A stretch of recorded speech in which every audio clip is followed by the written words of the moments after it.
What's going on, everybody, and welcome back to the channel. My name is Bailey Kramer, and in this video, I want to break down how much money you actually need to buy your first property. So without further ado, let's go ahead and jump in. So I remember when I was just getting started in real estate, I knew that I wanted to buy a property, but I had no idea how much it actually costs to buy one. So now after buying about 9 properties, I want to break down exactly how much you really need to start, because there's a lot of people talking on the internet about how you can buy a house for $0, how you can buy a property for 2% down, 3% down. So I want to just break it down and just share with you exactly what you need to know. Let me start with this though. Every situation is going to be a little bit unique, and I'm going to give you those scenarios here. So to start, if you're somebody who is looking to buy an investment property, you're going to have to put down at least 20% for a down payment of the purchase price. Let's just say you're looking at a property that is $200,000. If you had to put down 20%, that's going to be $40,000. Plus, it's going to be closing costs, which you could say is about a few $1,000s.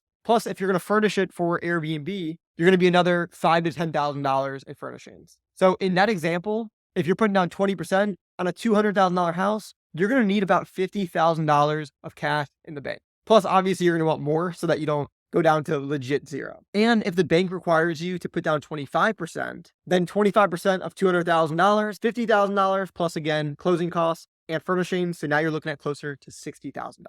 Now that's one reason why I invest in the Midwest, because I don't buy properties right now for $200,000, buying properties for around $100,000 or $150,000. That way my down payment is a lot lower. All right, so let's just say you don't have $30,000, $40,000, or $50,000 to actually put in a property. Another option you do have is to bring on a partner who has the money. Whether that's a family member, a friend, you can bring somebody in who has the money and you can partner on the property. Now, if you're like me and you don't want any partners on your property, let me give you a couple alternative ideas of what you could do. So there's a handful of different mortgage products where you can buy a property and live in it. And if you buy, let's just say a duplex, you can rent out the other unit. With those types of loan programs, you could put down as little as 3% on the property. So now let's just say you're buying a $200,000 duplex and you'll need to come up with 3% for a down payment. That's now only $6,000 out of the pocket. Now, of course, you're going to have closing costs of a couple $1,000s. And of course, if you're going to furnish it, it's going to be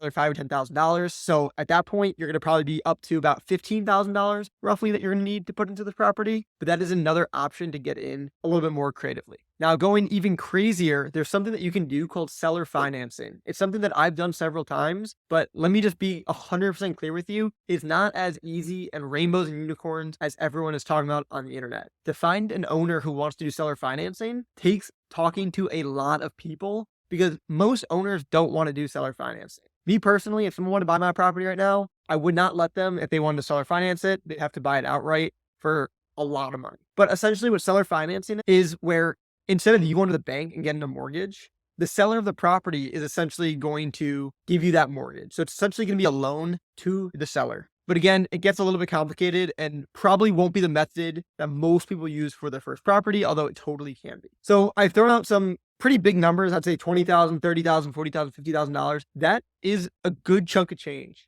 for a lot of people, including me. So here's my best recommendation if you're a little bit intimidated by those numbers. You need to earn more money. And I know this sounds stupid or silly or whatever you want to say, but what it really comes down to, and truthfully what I've done to be able to buy property after property, is I've taken a step back from buying properties for a second and I've strictly focused on making money. And for me, that was starting a business. So I started a co-hosting business where I managed other people's Airbnbs, which required $0 for me to start. Then I also started coaching and consulting people who were looking to get into the Airbnb space as well. So from those two revenue streams, I was able to significantly increase my income, take that income, and then buy properties. And then what's really cool is once you start doing that, then the properties start to make you money, and you can take that money and have the properties make you more money. So it really becomes this really cool cycle, but it all starts, truthfully, with having money first, or at least making money first. And of course, there's plenty of people on the internet who will tell you, oh, you can do it with $0. And while yes, there are some strategies, like I mentioned, seller financing or partnering with people where you don't need any money, I'm personally now going the route where I want to own everything personally, 100%, just me, no outside partners.